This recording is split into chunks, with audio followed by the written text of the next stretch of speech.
One of the biggest challenges for most e-commerce companies is payment on delivery. It's a big nightmare. What happens is you have to ship down an order to a customer.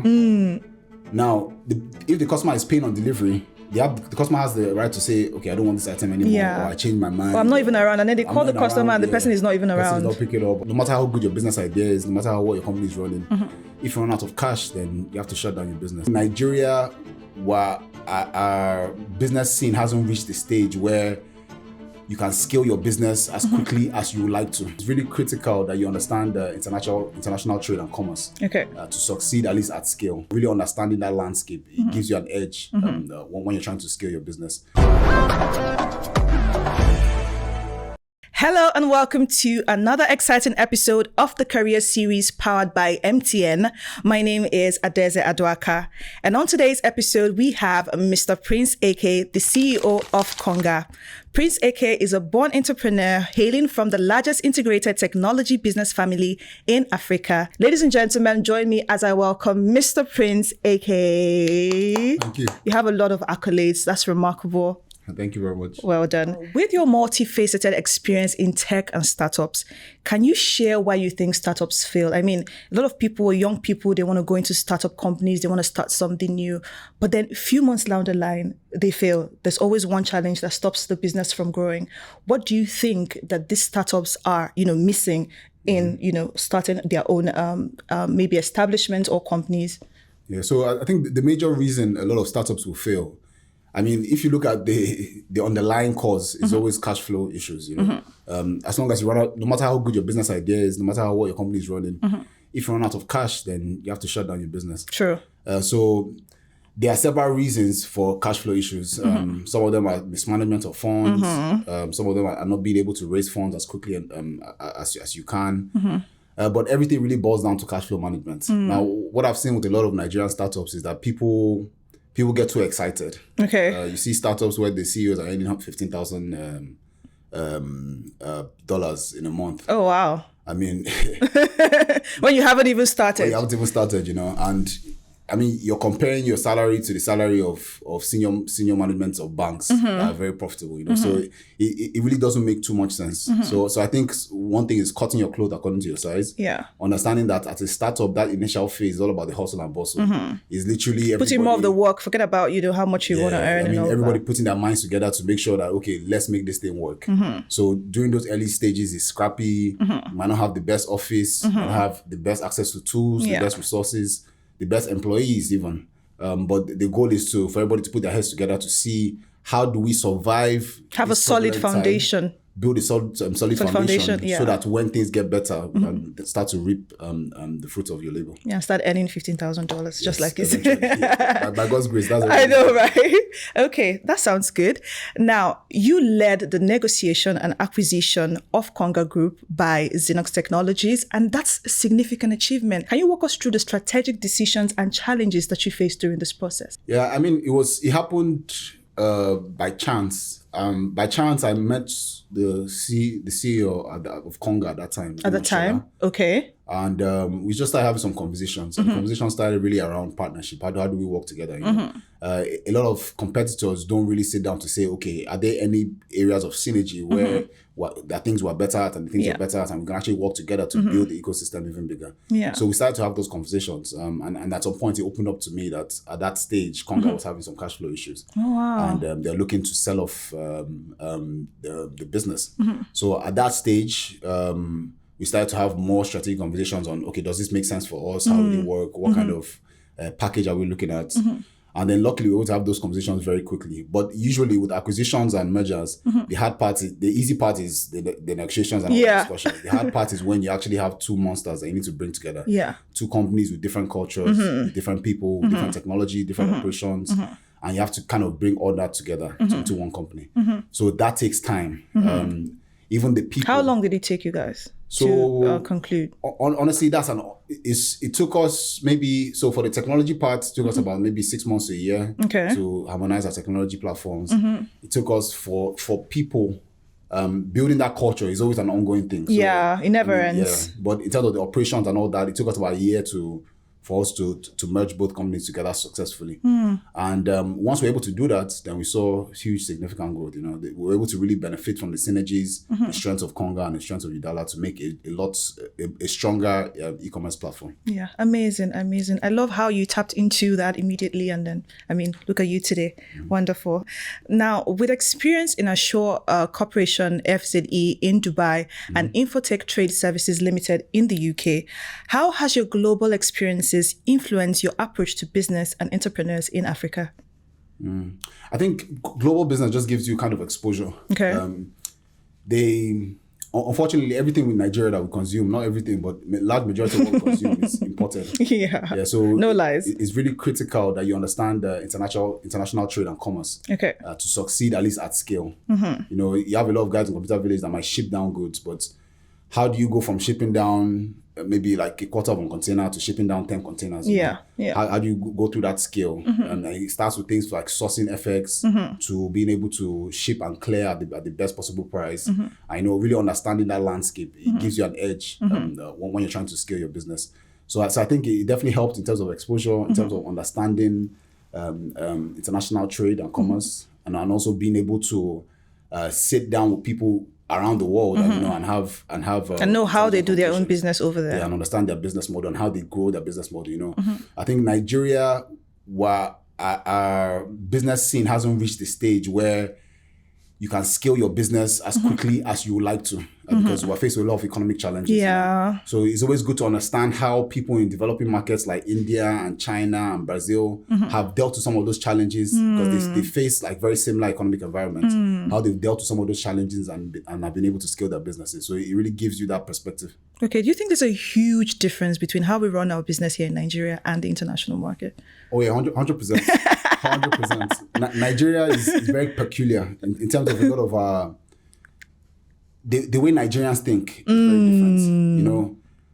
Nigeria, up until I know 2 years ago, I'm not sure if it's still the case, but Nigeria was one of the largest markets for Moët Hennessy in the world. Now, really? If you look at the average disposable income of a Nigerian, how's the person able to afford Moët Hennessy? That's one of the biggest luxury brands in the world. Yeah. So it's quite shocking. So the way Nigerians are consumer behavior is very different from a lot of places. Yeah. Do you think it's predictable? Oh no, it's not. The problem is it's not very predictable. It's not very predictable. So it goes kind of and it's really because of economic factors. Yeah. Disposable income. True. When you have high inflation, people start to prioritize other things. Okay, do I really need to buy a new phone when I need to feed my family? You start to take those tough decisions. So that's what makes it a bit unpredictable. Yeah. But in general, I think Nigerians are very ambitious. Somebody who's using a Techno phone tomorrow wants to use an iPhone. Yeah, of course. And he will save to his last kobo till he buys that iPhone. Honestly. So Nigerians really have that mindset and mentality. So that's part of the optimism of being a Nigerian. And of course, we have the swag to go with it. We have the mindset to go with it. We have the hunger and the hard work to go with it. But we're praying that one day we can have the right environment to allow our people to actually succeed. Nice. Now, e-commerce can be challenging, especially in Africa. Now, what do you see as the major challenges in the e-commerce sector, and how do you navigate them? One of the biggest challenges for most e-commerce companies is payment on delivery. It's a big nightmare. What happens is you have to ship down an order to a customer. Now, if the customer is paying on delivery, the customer has the right to say, okay, I don't want this item anymore, or I changed my mind. Or I'm not even around. And then they call the customer and the person is not even around. The person is not picking it up, but the person is not around. God. And you end up having to ship those products back to your back to your warehouse, And you have to sustain the cost of both shipping it there and then shipping it back. So it takes a hit on your bottom line. Yeah. So it's a really big problem for a lot of e-commerce companies that operate in developing markets where people are not as digitally savvy. So or people are not maybe comfortable with online payments. Yeah. So because there's no way you're going to scrap that completely. Yeah, unfortunately. We actually tried in 2018 when we acquired Konga. Okay. We tried to shut down payments and delivery. How was it? So order volumes dropped by 80% overnight. No way! And to be fair, it had its positives because now successful deliveries increased to about 99%. So because this person actually placed this order and has paid. Yeah, so all you need to do is deliver. Yeah, so it's not a case of you disturbing them. It's now them telling you how far. Where's my product? So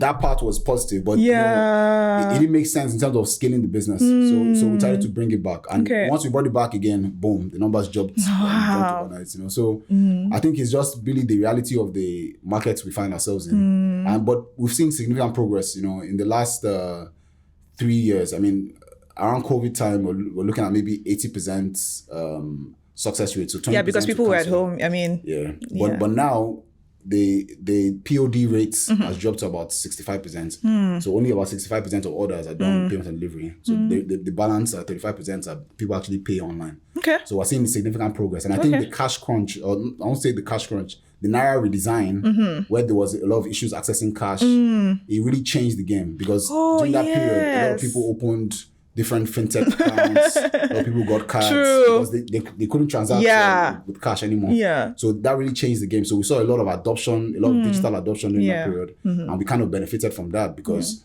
now people have cards and people have their wallets, so it's easier for them to pay online. Well done, Mr. Prince Eke. Ladies and gentlemen, thank you so much for sticking with us through this segment. I had a wonderful time speaking to Mr. Prince Eke, and I hope you guys learned a lot from everything that he has shared. That's it for us on this segment, and when we're back, it's time for Mogul Monikers.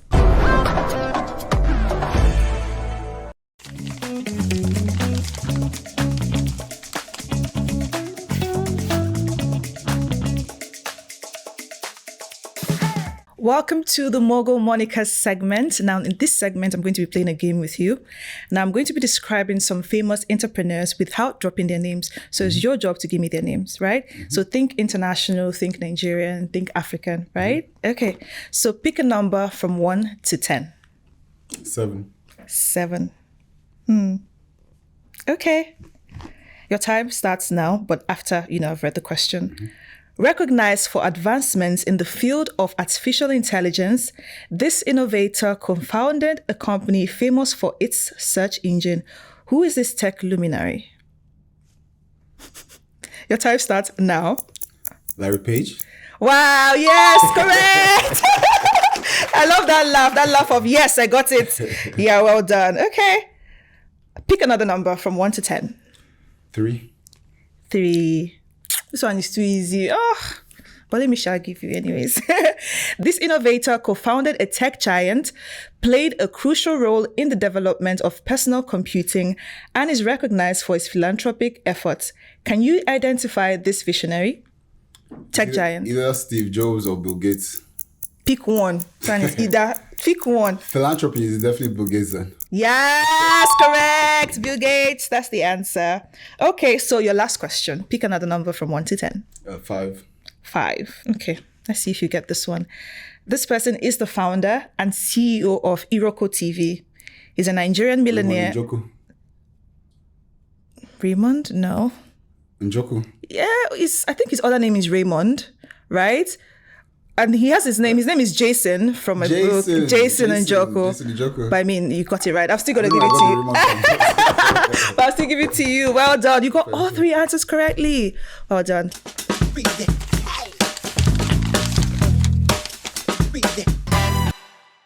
Now, in this game, I'm going to be showing you 3 photos, and they all relate to one word. So you're just going to give me that word. So I'll show you the photo. Oh, God. Why are they giving you simple questions like this? Okay, this one.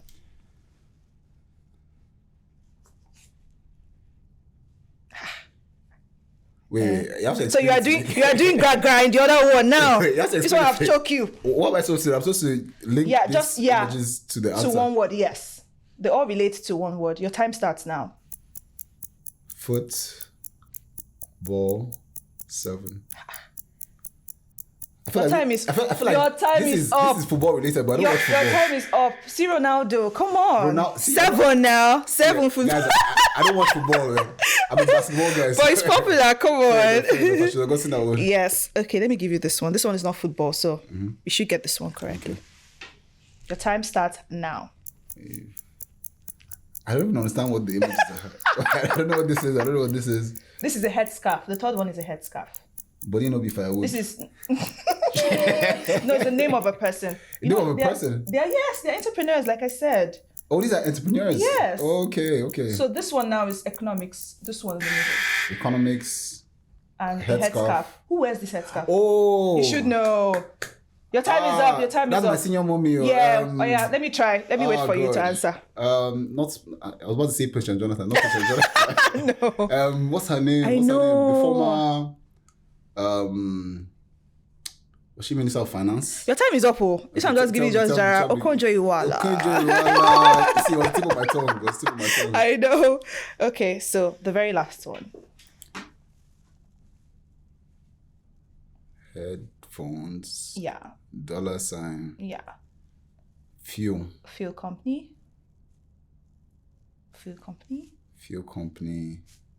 $. Headphones. Your time is up. You see, I feel like you guys are giving me the hard questions. No, this ones are easy now. So what's Come on, $10. Fuel. What's the headphones for? He likes to listen to music. His daughter, DJ Copy as well. Nah, come on. Oh my goodness. But that was good. So you got just one answer correctly out of the 3. Fair. But I mean, in the other one, you got everything correctly. So well done. Thank you. Thank you so much for playing this game with me. Ladies and gentlemen, I hope you enjoyed watching. So we're going to take a quick break. And then when we're back, it's time for our trivia games. Welcome to the Trivia Games segment. And for today's trivia question, we're going to be asking a question about a woman who is popularly known as the Queen of the Net. She co-founded a prominent news and entertainment website in the 2000s. What's her name? Get the answer correctly and you'll be going home with an exciting prize, courtesy MTN.